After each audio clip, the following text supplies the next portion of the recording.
If today you have run a marathon, whether that is London or Manchester, first of all, congratulations. But we all know that today or tomorrow, we are going to be feeling it in some way or another. So I'm going to go through a little stretching routine and how I would approach it personally.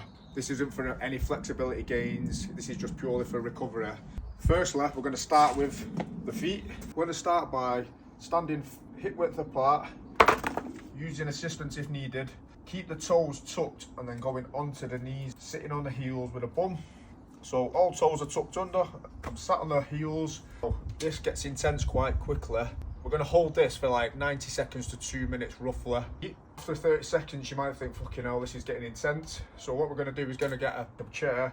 We're just going to lean forward, take that little bit of weight off if needed. Number 2, we're going to get into the front of the ankles, which I've got 2 little slant boards, which if you put them together like this, you can create a little yoga block. If you've not got that, you can just get some books, okay? I'll show you with the books on this one, just so you can actually do this at home.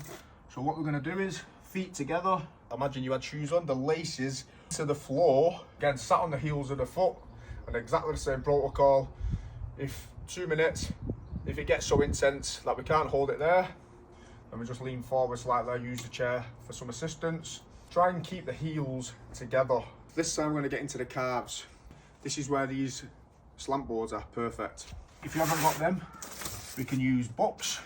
So you just want to create an angle which is suitable for each person. Is going to be different. So again, you just got some elevation like that.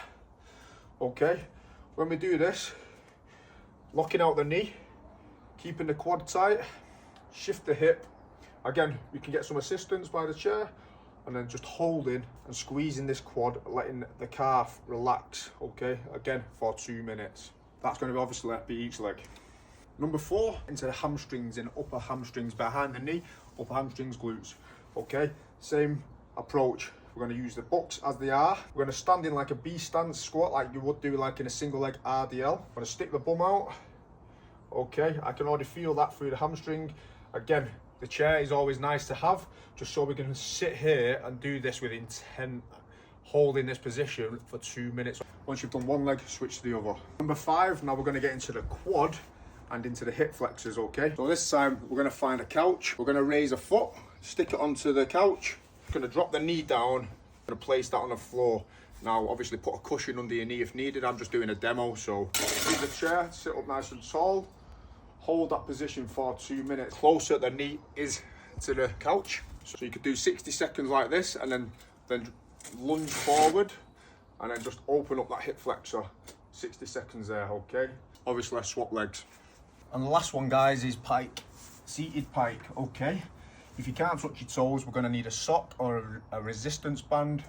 What we're going to do, we're just going to wrap the sock around your feet, yourself into the stretch. If your knees need to bend, then that's okay.